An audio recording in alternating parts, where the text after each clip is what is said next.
Hello and welcome. These are horse racing selections for Wednesday, the 26th of April. I am Flatcap Callum and I'm hoping you are all very, very well. All right, we're back for another week. There's no gimmicks this week. The unofficial, made up International Positivity Week has been and gone. It was successful overall, but my word, it was high and low. So that has been and gone last week. We'll see. That might come back again.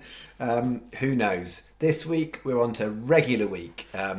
Main kind of horse racing. It's the Punchestown Festival. This week Thursday is the main day for that in terms of value hunting. So we'll be going a bit bigger at Punchestown on Thursday. The other days we'll see what we've got on each given day. Then moving towards Saturday, we've got what I used to call the Whitbread. I think it's the Bet365 Gold Cup at Sandown at the moment. But yeah, as and when big races are sponsored by bookies these days, not beer companies. So that's a nice big long distance handicap chase. And the question on that one is, Kitty's like the one the Scottish National. Will it go again? So it won nicely the Scottish Grand National. Will it go only a week later with no penalty? It's currently 4-1 favourite. We'll see. So that's the prospects of what this week is. As far as Wednesday's bets, I've done it as a 3/4 stake day, so £15 day, 2 lucky 15s with different value. And I've got a combination bet with the most obvious race of the day by a mile, which is the 340 Punchestown. And I have put it with the 6:10 at Lingfield. That is definitely my second best race of the day. We'll see if I've got it right or not, won't we? So that's coming up. First race for Wednesday selections is not till 3:15. I think I've got a horse in the 3:15 Ludlow, so it's a later start for the strategy. So we'll go through that. We need to go through Saturday's results, which was the last time I made the video. Comment stuff's pretty easy because I put up 1 or Sunday, it was an on-runner, nothing on Monday, and Tuesday I put up 2, which were duffers, and one I'm going to talk about a bit later on. So after I've done the review, after I've done the bets for Wednesday, I've then got a bunch of topics to talk about today. I'll see if I've got time and how long it takes, but I'm intending to talk about, in no particular order, changeable conditions, the challenges of a YouTube channel with horse racing selections based on value, non-triers and fraud. Those are possible topics I might cover. So if you want the bets, just do that bit. And then if you'd like to hear me ramble on, I'll save that till afterwards. So that is where we've got. All right, the review. Let's do it. Oh, Saturday. One absolute disaster Saturday was. I went big. I put my hat on. And it was just awful. Second worst ever day on the channel for profit and loss. So the worst day I go back to, the first week I did a video on the Saturday, I got tanked for £34. I learnt from that day. This day feels like the worst Saturday. So I got it as 40 on 6 something, but it was minus 33.57. So that's the most money we've lost in one day ever on the channel. So that followed on from Thursday being the best day of the year so far and the best ever Thursday, and then I ended up having the second worst day ever on the Saturday. So when you have those days, and some days it just doesn't go right for you. We started off the day with this horse going in at 16-1, and I think people are thinking, "Oh, he's got the hat on, he's having a little go." We've gone in with a 16-1 winner, and then just nah. So we got nah. There was a non. Was that a non-runner? I think it was a non-runner. Yeah, non-runner. So a winner and a non-runner and nothing, and that literally was almost as good as it got. This was pile of junk, really. Miss Brazen went far away for a horse that went off at a nice, much bigger price than that, but that's about it. Bet 3, no, struck out. Bet 4, struck out. where do we get to? Bet 5. We struck out. Bet 6. We got to the end of bet 6 with nothing, and then Nusra nearly goes and wins at 40-1 was the SP. We had a 20p rule for, so same price basically. Went from the front, nearly won. So nearly bookended the day pretty much with a 16-1 winner, and then it was a 40-1 second. And that was pretty much it, other than I did have Kitty's Light in there at a shorty, which did go and win, but it didn't count for anything because I got absolutely screwed on the 425. So my free selection's in there, no good. And sometimes you're stacked on a race, and I was stacked on a 425, and it didn't go well. So we ended up here with nothing, a non-runner, nothing, and a 40-1 place, I think. So yeah, it's just horrible. And the fortunate thing was we'd had a really good day Thursday. So we had a good day Wednesday, a really good day Thursday. We were in high spirits, didn't have a good day Friday, lost about 15 quid, and then lost another 30, well, basically nearly lost nearly 50 quid Friday, Saturday after winning 150 on Thursday. So we ended the week up £136. So overall for a week, no one should be complaining. I think everybody should have won. 365 should have done absolutely the best out of that last week. So it puts us back in a better position from a channel perspective.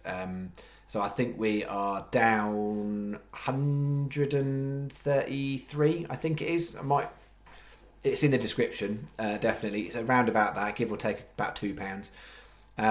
So we've halved the deficit last week is what we did, which is a much better place to be in.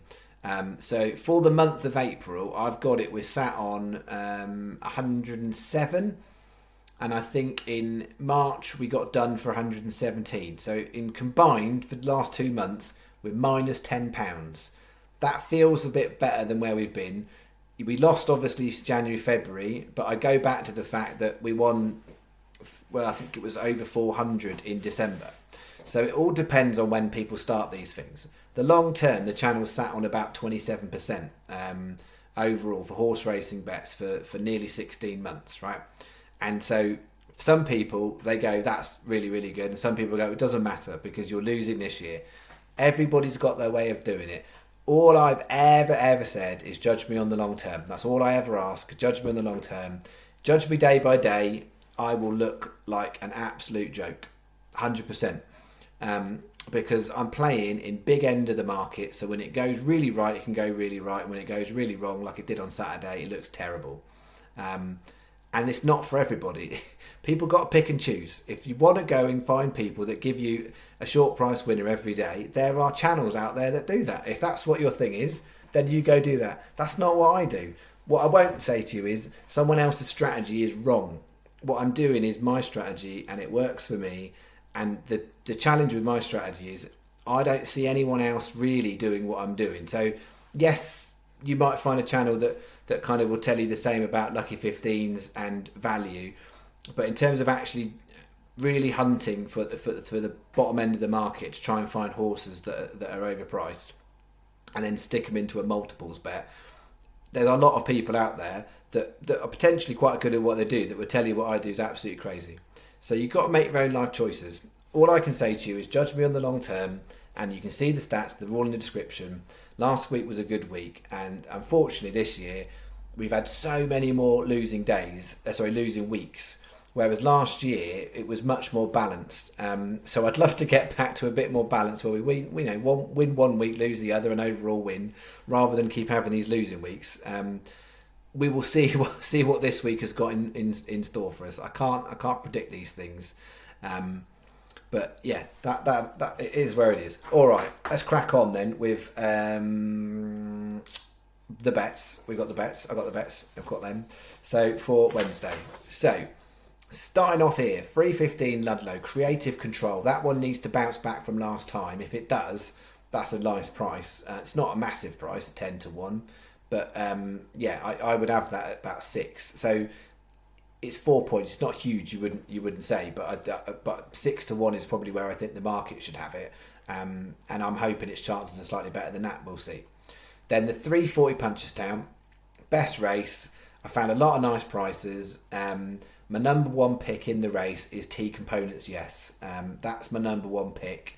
And that was kind of definitely clear number one pick. And then it was a bit tight between the other three. I've got 4 total in the race. But that's my number one pick, 50s. Then the 5.55 Punchestown. So I'm going in the Gold Cup. And there's 6 runners. So I'm going with Hewick, right? So you've got Galopin de Champs, massive odds on favourite. If it runs to form, should win the race. But you never quite know how these horses come out of Cheltenham. And I've said this before. You just don't know. Some bounce out and do well again. And some just, that's them done for the season. So you don't know. But clearly it's the class horse. Clearly, second best horse is Brave Man's Game. And again, same thing you would say. How's it going to turn out after running at Cheltenham? You've then got Envoy Allen, which is a bit of an unknown, really. It went off like short price 4-1 or something for the King George. Ran no race, then ran really, really well to win the Ryanair at Cheltenham. It's still technically unproven over 3 miles, which is what it's got, but they make it third favourite. I don't think Hewick is too far behind those last 2. I think, head to head, Hewick against Galopin de Champs. Galopin de Champs wins. But Hewick did take a bit of a fall in the Gold Cup. But I just think, market-wise, it's too big. It's far too big. The worry I have is that Hewick is entered in to run at Sandown at the weekend. And I think the ground's going to be better. And Hewick is a horse that prefers good ground. I have got a little worry bead that it might end up being non-runner. But I'm happy to try that 33s. So what I'm saying is 6 runner race. I think that is the 4th best horse, but I think the prices are much more tighter, and I don't think all those horses are going to run to form. So I think it's worth trying in that 33-1, quarter of the odds, first 2 in a 6 runner. I think the horses 5th and 6th seem like the 5th and 6th horses, and I think they'll be down. So I think it's between the top 4. Hopefully that makes sense. Then the 6.10 Lingfield, I've got my 2 in here. River Wharf at 20s and Bear to Dream at 20s. So it's 2 times 10p each way lucky 15s. So first 3 with River Wharf, first 3 with Bear to Dream. I've got an additional, I had 50p left over, so I've put the single on T's Component. Yes. Sky are best. The Sky are 4 there. Everyone else is free. Sky are 7 on the biggie. 365 Coral. No, sorry. Chat myself. 7 are Sky, then it's 365 Hills and Paddy are 6. That's the watch out there. There's only 3 bookmakers paying 6. I'd really, really want to make sure, for my own personal bets, I want to try and get top 6 on that one. I would really be preferring not to go down any other bookmakers. So I'd try and stick with 365 Hills or Paddy. Everywhere's 2 places there. Then the annoyance with this one is Sky, 365 and Hills are 4 places on that 6.10, but Paddy, there's 6 there, but there are only 3 there. They always go a bit tight at Lingfield. They clearly not fans, so there are only 3 places. So that makes it a little bit tricky. So that's why I've gone for Sky best, 365 next best, and then Hills third best. That's 6.50, and then bet 2, nice straightforward smaller stake one. We've got the 325 Catterick, Sociologist at 16s, 340 Punchestown, tiny smidgen. There wasn't much in it between my second and third best horses. So I've gone Low Lie the Fields. I missed out the word there. The Low Lie the Fields 20s. 4 o'clock Catterick, Roundhay Park. Only a 7 runner, but you've got Sky 365, Coral and Betfred paying 3 places on that race. 720 Lingfield, El Hombre. I think Sky are 4, no one else is. 15p each way lucky 15. Sky, then 365, then either Coral or Betfred. 450 is your bet 2. And then for my combo, I've had a lot of debate about the horse selection. And this is where I got to. So I've got 340. I've got my number 1 horse, T Components Yes. My number 2 horse, wasn't much in it between 2 and 3. Mr. Saxo Beak, that is 33s. And I've put Kingston Retreat, 66s is massive. 365 are only 20s at the time of making the video. I don't like it when 365 are much shorter than other people because, it's like, I don't know. I just find it very disconcerting when the bookies are different. But 66s is a big price. What you've got with them two is they need to bounce back. Whereas that one has run really well before at Punchestown over the course and distance. And that's the one I slightly prefer because I think the odds are better in terms of there's more value in that at 50s. So I'm going with those 4, and I'm hoping I've got the right 2 in the luckies compared to those 2, but you can't get it right all the time.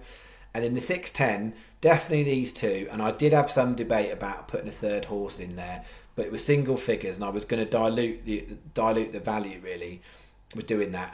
And yeah, I'm really, as long as we get hit one of them in the top 4, we should be all right if we've got something here. And I thought rather that than dilute it, make it a smaller stake and do it 12 times and do So I've gone with where I've got to. Sky Best, because we've got 7 and 4, then 3, 6, 5, 6 and 4 with Bog in the morning, and then Hills 6 and 4. You won't get Bog on the multiple. So 8 times 25p trade, double, £4 you bet. All right, that's those. And then I was going to talk about some topics. Changeable conditions, just a quick one on that one. I don't want to make an excuse about Saturday because sometimes bad days happen. But what I will say is that where my strategy comes a cropper sometimes is on changeable conditions. And we've had that the last few days. I'm hoping it settles down and it starts to sort of dry a little bit. But when ground goes from good to then to soft in the space of a couple of hours or vice versa, I'm making decisions based on ground, and so it makes it really, really hard. You've also got added in there a variable of the fact that the ground might be, say, soft, but actually there might be parts of the course that are good, and they have to make an overall assessment and give it an overall grading. So you're running on a track that might have inconsistent ground depending on where the rains fall, because certain parts of the track might dry up, and that doesn't lend itself to giving you a true note of what the conditions are. So what I'm saying is where I do better is where the ground is fairly established. So is it definitely good ground? Is it definitely soft ground or heavy ground or whatever it might be? So Punchestown, the watch out there for this week is because there was tons of non-runners Saturday, Sunday and Monday, a little bit, I think. Yeah, a little bit. And then it got a bit better Tuesday. With Punchestown, you've got at the moment, they're calling it yielding to soft, but it's drying ground as well. So you might get tomorrow and find it's more on the yielding side. And therefore, yielding is in between good and soft. So you've kind of got, it makes it harder. I'm much happier when the ground is clearly good or it's clearly soft.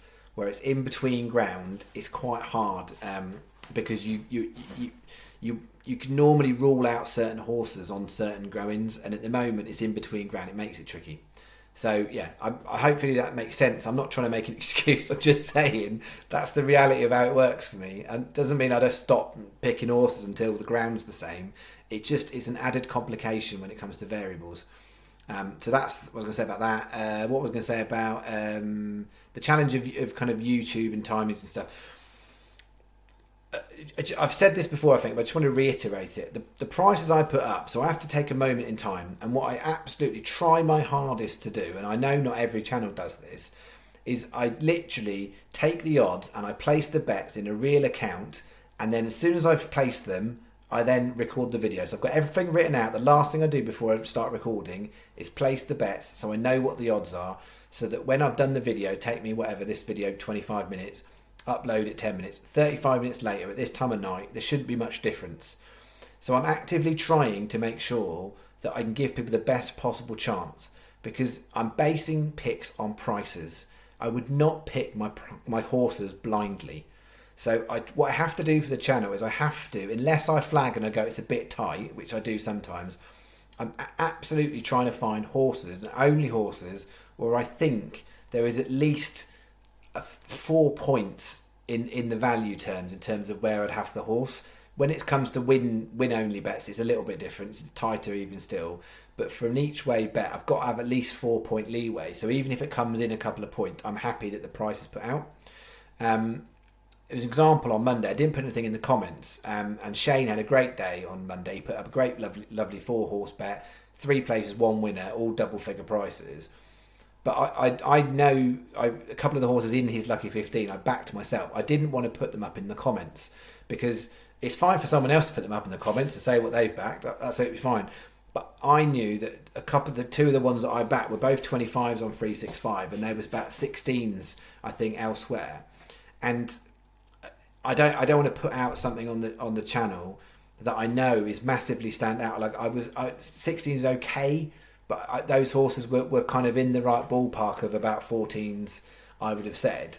And so 25 was a really good price. And if I was doing a channel video and that was a general price that you could get, I'd put it out. And so it is really, really tricky. I just want to articulate that to people because I don't want people to think, there's a lot of tips out there, just say back this horse or whatever. It's not about the horse. You've got to get the right price. It doesn't matter what the horse is sometimes, unless it's like, a bang on cert, which there isn't many of. So you've got to get the right prices. So if I put these horses out and then the prices the next day are like a quarter of the odds or half the odds, I wouldn't back them myself. And I just want people to be clear. I don't want people to blindly go into the bookmakers the following day and me put a 50-1 shot on, it's 12s the next day. I wouldn't back it at 12-1 if it's 50-1, unless it would be an absolute exception. So don't back them blindly. They need to be within a certain threshold. And it would take me hours to go for exactly which horse, what price I would go to. So I'm just trying to sort of explain that as a principle. Because I see it all over the place. That people put horses and tips out, and then it's like 4 hours later, no one can get the price. And I'm not trying to.